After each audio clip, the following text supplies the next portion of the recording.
नमस्कार.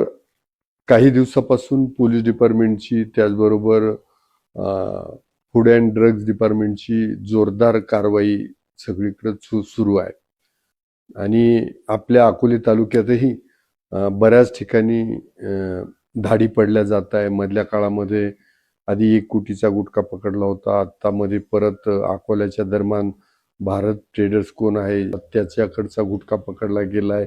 आज कोतुलचा गुटखा जवळजवळ 17-1 लाखाचा पकडला गेलाय.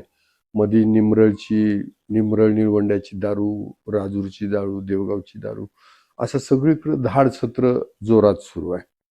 याच्यामध्ये 100% कारवाई तर केली जाणार आहे आणि कुणाची गय होणार नाही. पोलीस प्रशासन त्याचबरोबर फूड अँड ड्रग्स अन्न औषधी प्रशासन जोरात कारवाई करते. तुकारामजी मुंडे साहेब यांच्याकडनंही जोरात कारवाया होत आहे.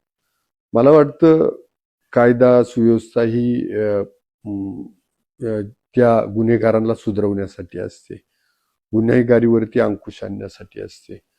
आज मी या निमित्तानं जे कोणी याशी वाईट व्यवसाय करतायत तर त्यांना विनंती वाजा सूचना करतो की हे व्यवसाय बंद करा. तुम्ही त्या व्यवसायात याल तर तुमची कुटुंब उद्ध्वस्त होणार आहे. तुम्ही लोकांचे कुटुंब उद्ध्वस्त करता करता स्वतःचे कुटुंब उद्ध्वस्त करता हे लक्षात ठेवा आणि यातून कुणाची गय केली जाणार नाहीये.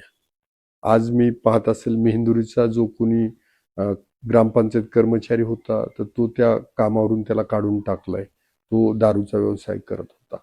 आता हे रडार पोलिसांकडनं आलंय. आता सरकारच असं निर्णय घेतोय की ज्या पोलिसांच्या एरियामध्ये अवैध धंदे सापडतील त्या पोलिसांवरती, बीट हवालदारांवरती कारवाई होणार आहे, पोलीस पाटलांवर कारवाई होणार आहे. मग याच्यासाठी माझं म्हणणं आहे आता तरी तुम्ही जबाबदारीनं वागलं पाहिजे. इथून मागं काय झालं आता इथून पुढं तरी निदान सुधारा. जेव्हा गुटख्याची कारवाई होणार आहे ती कारवाई कशी होणार आहे किंवा अन्न भेसळीची कारवाई होणार आहे ती कशी होणार आहे. तुम्ही सप्लाय कुठं कुठं केलाय त्यांच्यावर पण कारवाई होणार. म्हणजे गुटख्याची कारवाई करताना ज्या खालच्या टपऱ्या सापडणार आहेत, तो ज्यांची नावं घेणार आहेत त्यांच्यावर कारवाई होणार आहे. काही किराणा दुकानांची नावं घेतली त्यांच्यावर कारवाई होणार आहे. त्याचा सप्लाय महाराष्ट्राबाहेरून किंवा जिथून कुठून येतोय त्याच्यावरती कारवाई होणार आहे. मग याच्यामध्ये इथून तिथून सगळे जे काही अवैध धंदा करणारे ते सापडले जाणार आहेत. आता मला माहिती आहे की टपरीवाले सामान्य टपरी धारक आहेत, किराणा दुकानदार छोटे छोटे आहेत, पण सापडल्यानंतर तुमची गय होणार नाही. मग करताच कशासाठी हा धंदा.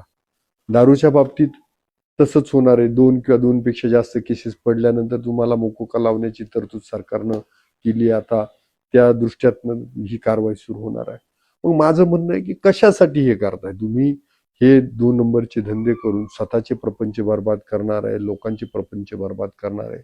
मला वाटतं यातून आपण काहीतरी धडा घ्यावा आणि हे गुन्हे करायचे बंद करावेत.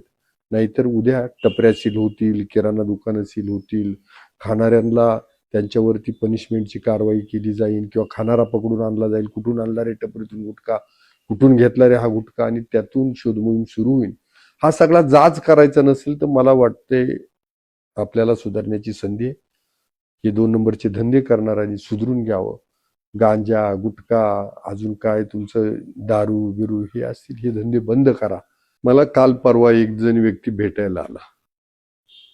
त्याला जिभेचा कॅन्सर झालाय आणि त्याची जखम पाहिल्यानंतर इथं त्याची ट्रीटमेंट होत नाही.